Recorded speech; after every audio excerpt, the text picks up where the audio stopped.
సుంకాలపై చర్చకు సిద్ధమేనని అమెరికా అధ్యక్షుడు Donald Trump సంకేతాలిచ్చారు. America నుంచి ఇతర దేశాలు వసూలు చేస్తున్న దాని ఆధారంగానే మేం కూడా వారిపై టారిఫ్లు విధించామని ట్రంప్ వ్యాఖ్యానించారు. ఇదంతా పరస్పర చర్యేనన్న ట్రంప్ ఇప్పుడు తమ సుంకాలు అమల్లోకి రాగానే చాలా దేశాలు అమెరికా గురించి ఆలోచిస్తున్నాయన్నారు. తాము చేసిన పనిలో అద్భుతమైన విషయం ఇదేనని, తమ నిర్ణయంతో అమెరికా మళ్లీ చోదక స్థానంలోకి వస్తుందని ఆశాభావం వ్యక్తం చేశారు. ఇప్పుడు ఇందులోని చాలా దేశాలు అమెరికా కోసం ఏదైనా చేస్తామని అంటున్నాయన్న ట్రంప్ అలా ఏ దేశమైనా ముందుకొచ్చి తమకు అద్భుతమైన ఆఫర్ ఇస్తే వారితో సుంకాలపై చర్చించేందుకు సిద్ధమేనని వెల్లడించారు.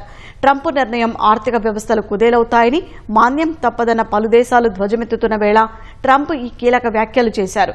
ఏప్రిల్ 2న అమెరికాకు దిగుమతయ్యే ప్రతి వస్తువుపై కనిష్టంగా 10% నుంచి గరిష్టంగా 49% దాకా ట్రంప్ సుంకాలు విధించారు. భారత్పై 26%, చైనాపై 34%, ఐరోపా దేశాలపై 20% విధించారు. ఆయా దేశాలు అమెరికా ఉత్పత్తులపై విధిస్తున్న సుంకాల్లో 50% సుంకాలని ట్రంప్ అమలు చేశారు.